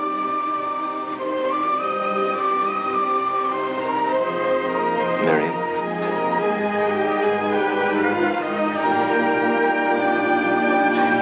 What's the matter?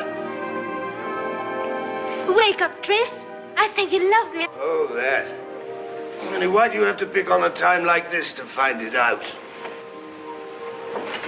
Miriam. Miriam. Oh, where have you been? Can you sew? Yes, I will. Good. I want you to take these coats and sew as many of those jewels as you can into the linings, and do it quickly as possible. Did you find a way to get away from here? Yes, I have. You know, I thought our friend last night was pointing at something, so I took a look around. Now, there was a door that was heavily barred before. Now I could open it. There was a room behind and a passage leading to the river. I followed it. There are boats on the river. Now, the attack must be close because a lot of people are leaving down the river. What I don't like about it is it's all too neat. Now, I tried to think like our Chinese friend. Just letting us get away isn't good enough. But if we were killed doing it, just when danger threatened, we wouldn't look very godlike. And he could easily convince the Empress that we hadn't just returned to our celestial paradise. It would give him a chance to save his city and his skin. What do you think, Tris? Well, he didn't give us much choice. Well, we better wait until night. We'll stand a better chance at the river. Oh, come on, get ready.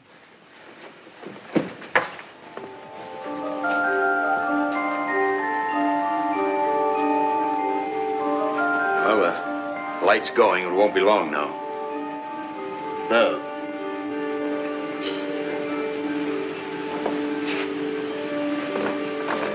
Aren't you ready yet? Yes, almost. Well, hurry up. Yes, Walter.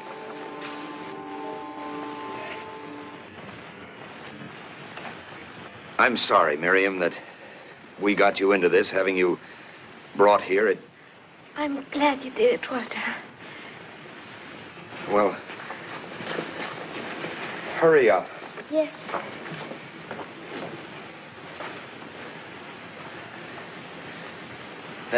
That's yours, Tris. If we get out of here, you'll be a rich man with what's in there. How does it feel? Of course, I suppose by rights it should be Bayan's, the spoils of China. But there'll be plenty for him. Walter. What? Look, I've been thinking. Well, don't. It only leads to trouble. No, I've got to say it. What happens? I mean, when we do make it to the other side of the river. Well, maybe we better wait till we get there. What I mean is, look, I've been putting some things together. Things about making books.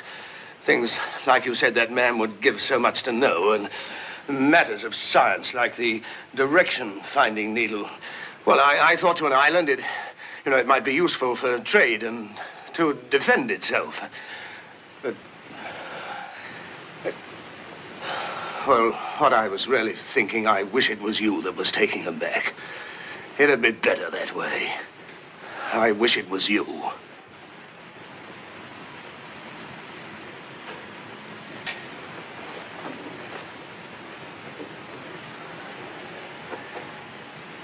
Well, Bayan was right about one thing. You're a poet, Bowman, and a good one. But he was wrong about another thing. What you can't touch doesn't exist, he said. He didn't know that you could smell those English oaks of yours from here, did he, Bowman?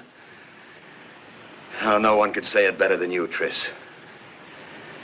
And I wish I felt the same way. Probably I'm sorry that I feel that Bayan is the best thing that I have to follow, but that's the way it is. I'd lie to you, Tris, if I were sure we weren't going to get through. But if we do, I won't stand out there and tell you that I'd take it back. I'm glad that it didn't end in the tent, you and I. Bitter and and angry. Felicity means something after all, maybe. I hope we don't make it. I hope you don't ever get to the river. Walter! I've finished, Walter.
This is it. That door is not as high as the walls of Rome. Why don't you get your friend Bayern to crumble it for you? Here they are. Can you hold him for a while? We'll find out. I'm going to try it. What? The walls of Rome.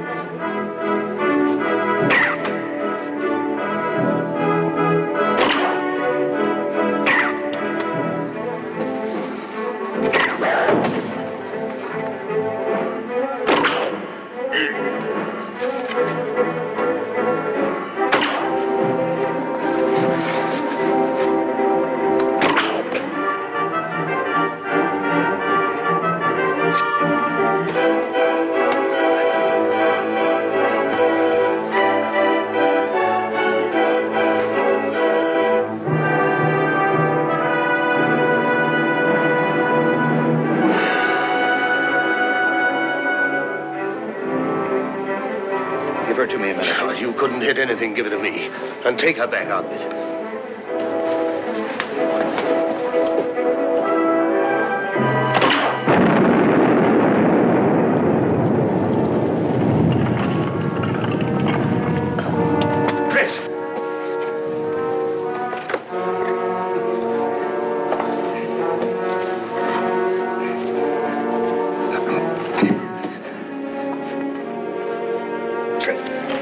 Are you all right? All right? Our friends will be back soon. Now get her down to the boat. Well, hold on to me. You take her. Stop being a hero. How will you keep them back? Throw a diamond at them? Go on, get her down to the boat. Mary.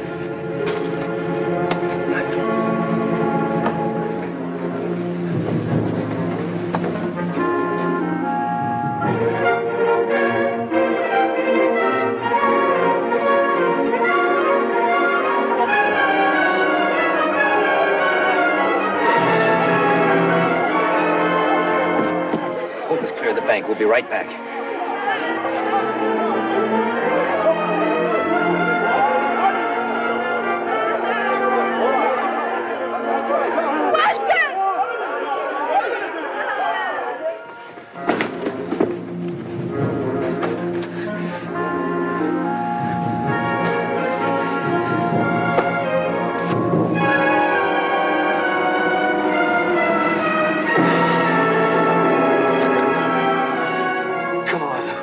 I said I hope we'd never get to the river. Oh, maybe I don't have to. What are you talking about? You have to get back to England, don't you remember? Come on, you can't just lie there. Let me help you. Leave them alone, they're mine. You get onto your walls of Rome and leave me alone. Look at you. You haven't got the belly for it either, have you? Well, I don't know. the walls of Rome, the miracles, and the oaks. I don't know, they're just so green.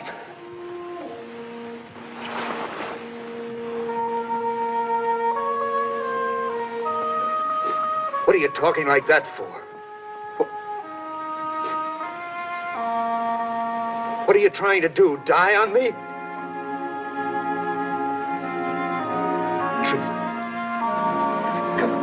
Come on, Tris.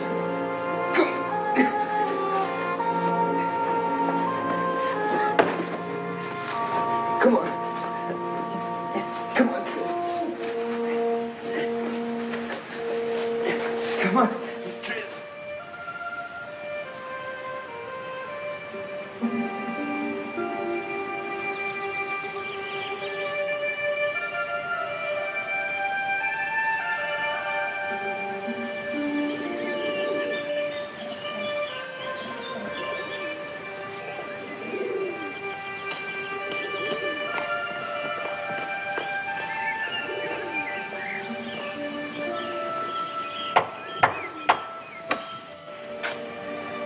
Don't use this door anymore. If you've come to trade, you'll Old Will. Couldn't I use it? You're playing tricks at me. It is. It's Master Walter. I'm glad to see you. Come in, come in.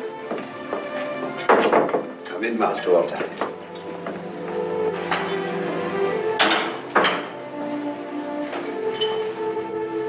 Well, it looks the same. And I've the same questions to ask. How's grandfather?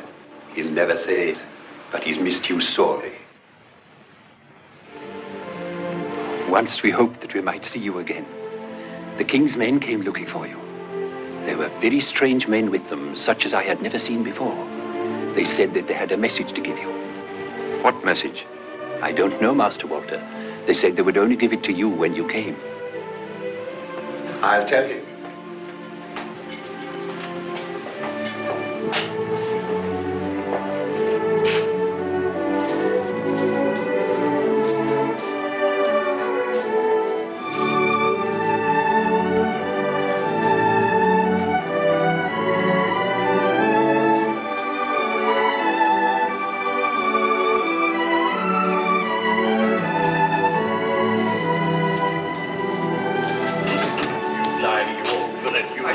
My lord, he's here. Walter, my lad. Grandfather. Where have you come from? We thought... Wildekin, tell my grandson that... I've spoken to him. You let me speak to him. My lord, What are you standing there for? I've broken my knightly vow. Wildekin, tell my grandfather that it was my fault. Tell my grandson that... Oh, what's the good? When a vow's broken, you can't put it together again. Perhaps the good bishop could tell, my lord. What have I got to do with a bishop? I can set myself my own penance. Oh, never mind, I'll think of one. Yes, my lord. And then I can talk to him as much as I want, can't I?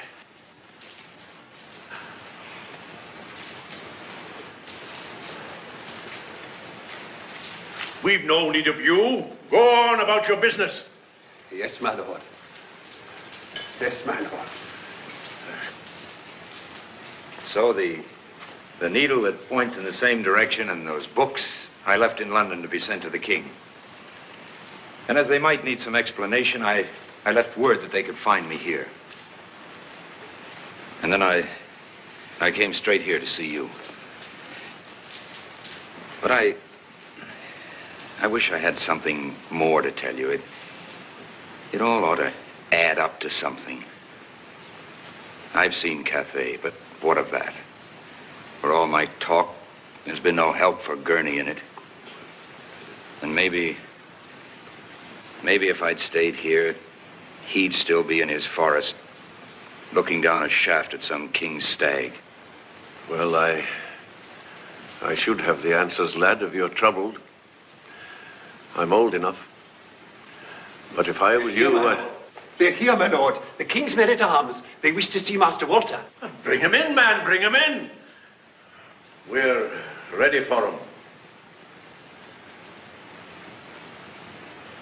There is a man at Oxford who can best tell you about the importance of the books and the manner in which they are made. Friar Bacon. As for the rest, I thought perhaps the direction-finding needle might prove useful on the sea that surrounds us. I don't know. However, it's all set down in the books, and your men of science can read about it there. I'm not inclined to believe all this about the fire tubes. I think the young man saw a dragon.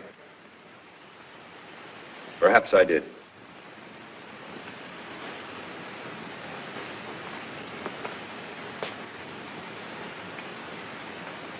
You have told us much and well, young Saxon.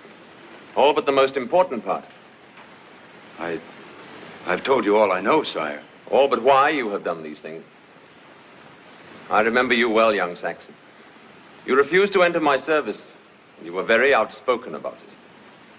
If you remember, I asked you a question then about this matter of Saxon and Norman. I have some feeling the answer may lie here, if we can find it.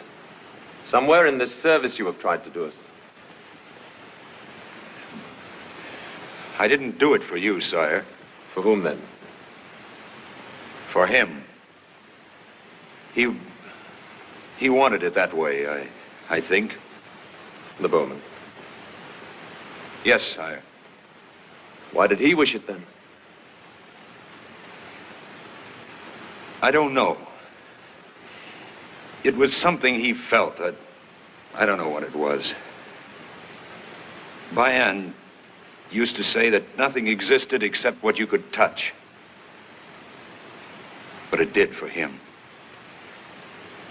What he felt was as clear to him.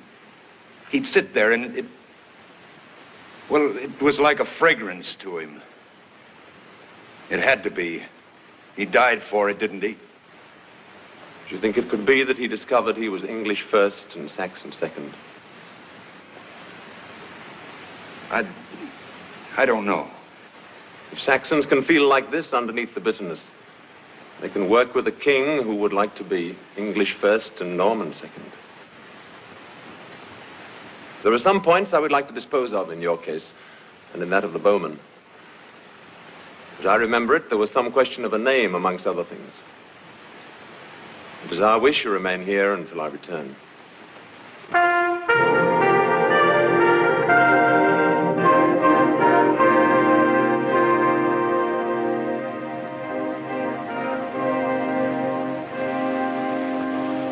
As you knelt, Walter of Gurnie, rise, Sir Walter Fitzralph. And it is our wish that your shield shall bear a longbow as part of your arms. And as the first act of your knighthood, you shall place this bow, the finest I could find, above all other of your arms at Gurney. Since in its presence no man will be able to live less well for England than did Tristram Griffin. And you will place this upon it as a tribute from me to a brave man.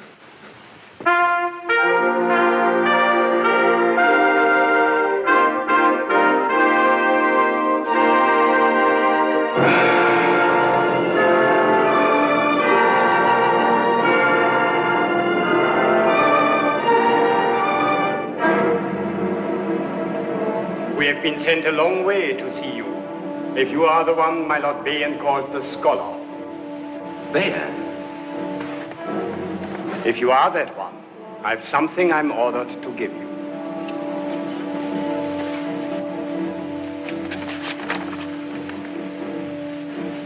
To my friend, Walter the Scholar. Bayan of the 100 Eyes sends greetings and a message. I think that I understand why you did not return to me and why you went back to your England. I still do not believe in your foolish chivalry, but I like men who are willing to die for the thing in which they believe, wherever I may find them. The tall bowman died well, and I think you would both have died well for me if that had been necessary. Therefore, I send you something I believe you would have taken with you if you could. She will be wearing a coat you will recognize. Has a very fine lining. Send you also my chessmen. And the message that I would be happier if you were still here. Miriam! She is not to see you until you tell us that the gift is welcome. My lord was afraid you might have tired of her.